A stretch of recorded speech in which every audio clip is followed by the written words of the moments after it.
Let's talk about that still small voice within.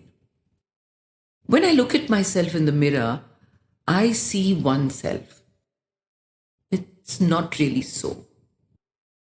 There are many selves inside of me. But two are my most favorite advisors, my big buddy and the little one. And whether I want them around or not, they just keep jutting into my head. They're both my buddies. They want the best for me too, but they have completely opposite personalities. My big buddy is immaculate, articulate, speaks with authority, and always has very strong opinions on what I should or shouldn't do. My little buddy is a hoot, rowdy and casual and relaxed, and lives in the moment. She's not too logical, yet she's kind and she's wise and she's happy. Big Buddy's skills are loud and convincing, like a teacher or a preacher. But I have to admit that her counsel rarely makes me feel satisfied and fulfilled. The little one, though, watches, and quietly most of the time. Never forces me, yet I trust her. I recognize her wisdom and even her peculiar counsel. And I watch these two selves of mine squabble at times.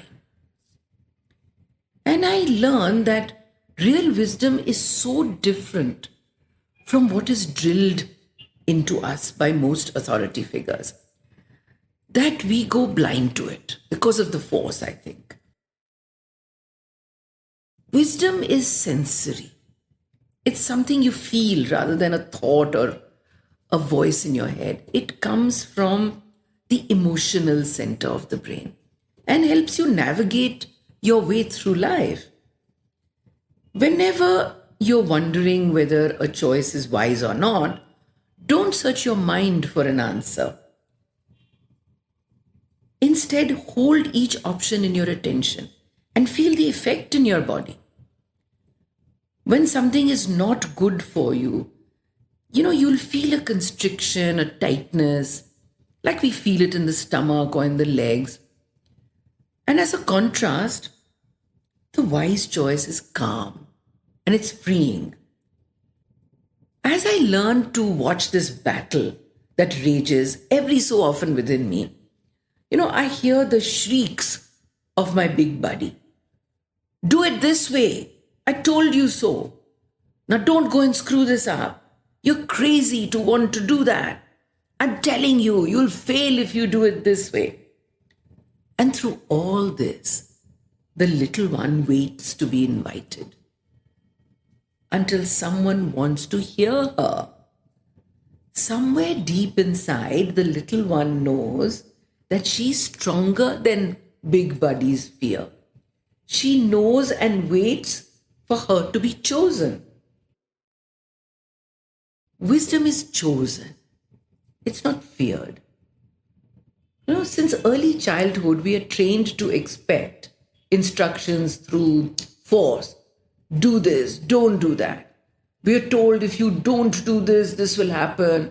Or you have to finish it or else. All those things. We grow up with a lot of don'ts and begin to think that we don't deserve any better. So I suggest that you stop and examine any frightening or painful thought that usually drives you.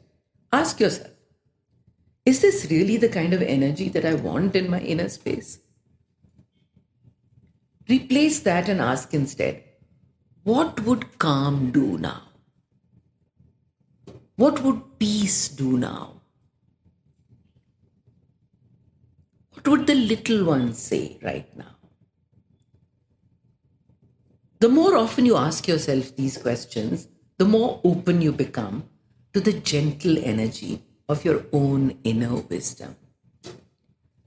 When your body begins to let go of the tension, you know that's a wise direction to go.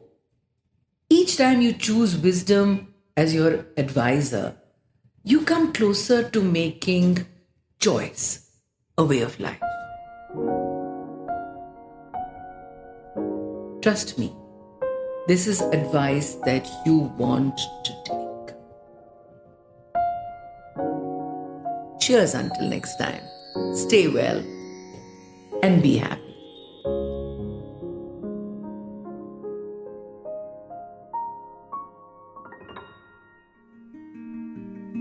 Ritu Malhotra. Don't forget to follow the podcast on your listening app. Alchemist so podcast when Ritu Malhotra. Don't forget to follow the podcast. Don't forget to follow the podcast and join us next week for yet another episode. Thank you for listening.